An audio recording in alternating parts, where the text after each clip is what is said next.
ইংরেজি শিখতে গেলে দুটো শব্দ কিন্তু প্রায়ই আমাদের কনফিউজড করে দেয়, তাই না? একটা হলো রিমেম্বার আর একটা রিমাইন্ড। শুনতে তো প্রায় একই রকম লাগে, কিন্তু এদের ব্যবহার একদম আলাদা। চলুন আজকে এই দুটো শব্দের মধ্যে যে প্যাচটা আছে সেটা একেবারে খুলে ফেলা যাক। তাইটা কিন্তু সব থেকে গুরুত্বপূর্ণ। ভালো করে খেয়াল করুন। রিমেম্বার মানে কি? নিজে থেকে কিছু মনে করা। এটা পুরোপুরি ব্রেনের ভেতরের একটা ব্যাপার।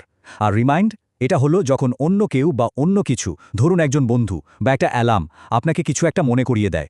সোজা কথায় রিমেম্বার হলো ভেতরের কাজ, আর রিমাইন্ড হলো বাইরের সাহায্য। ব্যাস, এইটুকু মাথায় রাখলেই খেল্লা ফতে।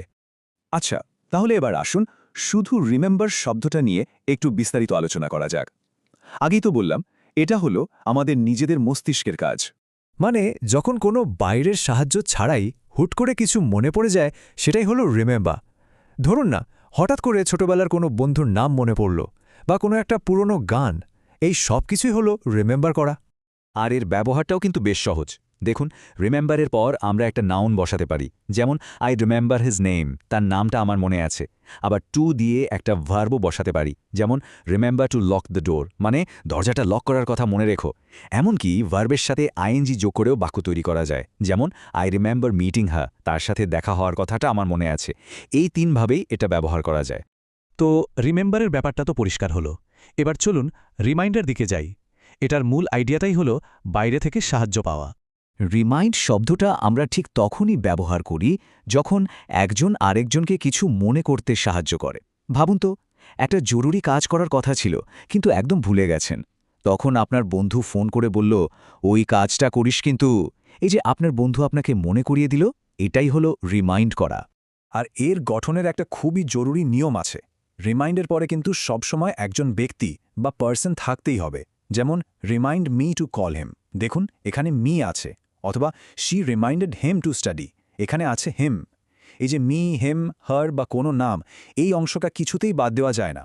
আর এটাই হলো এর গোল্ডেন রুল। শুধু এই একটা কথা মাথায় গেঁথে নিন, রিমাইন্ডের পরে সবসময় একজন লোক থাকবেই। রিমাইন্ড একা একা বসতে পারে না, তার একজন সঙ্গী দরকার। সেটা হতে পারে মি, হিম, হার, আস, দেম বা কারোর নাম। নিয়ম তো শেখা হলো। এবার চলুন কিছু কমন ভুল দেখি, যেগুলো আমরা প্রায়ই করে ফেলি। এই ভুলগুলো চিনে নিতে পারলেই কিন্তু শেখাটা একদম পোক্ত হয়ে যাবে। এই ভুলগুলো কিন্তু খুব চেনা। প্রথমটা দেখুন, রিমাইন্ড টু কল হিম। এটা ভুল। কেন? কারণ কাকে মনে করাতে হবে সেই লোকটাই তো নেই। গোল্ডেন রুলটা মনে আছে তো, তাই সঠিক বাক্যটা হবে remind me to call him. এবার দ্বিতীয় ভুলটা দেখি, আই রিমেম্বার্ড হিজ নেম। এটাও ভুল, কারণ নামটা তো আপনি নিজে মনে করেছেন, তাই না? কেউ আপনাকে মনে করিয়ে দেয়নি। তাই এখানে হবে আই রিমেম্বার্ড হিজ নেম। তো এতক্ষণ যা যা আলোচনা হলো, সব কিছুকে এক জায়গায় নিয়ে আসার জন্য এবার একটা সুপার ইজি ট্রিক শেখা যাক। ট্রিকটা হলো, রিমেম্বার মানে হলো আপনার নিজের ব্রেন। যখনই রিমেম্বার শব্দটা আসবে, শুধু ভাববেন এটা আপনার নিজের ভেতরের কাজ, আপনার স্মৃতিশক্তির খেলা। আর রিমাইন্ড, রিমাইন্ড মানে হলো অন্য কোনো ব্যক্তি বা জিনিস। সেটা হতে পারে আপনার বন্ধু, আপনার মা বা আপনার ফোনের অ্যালার্ম। যখনই রিমাইন্ড শব্দটা আসবে, মনে করবেন এখানে বাইরে থেকে একজন হেল্পার আছে। তাহলে ফাইনালি মূল কথাটা কি দাঁড়ালো? রিমেম্বার হলো নিজের ব্রেন, আর রিমাইন্ড হলো অন্য কেউ। আশা করি এই সহজ কৌশলের পর এই দুটো শব্দ নিয়ে কনফিউশনটা একদম কেটে গেছে।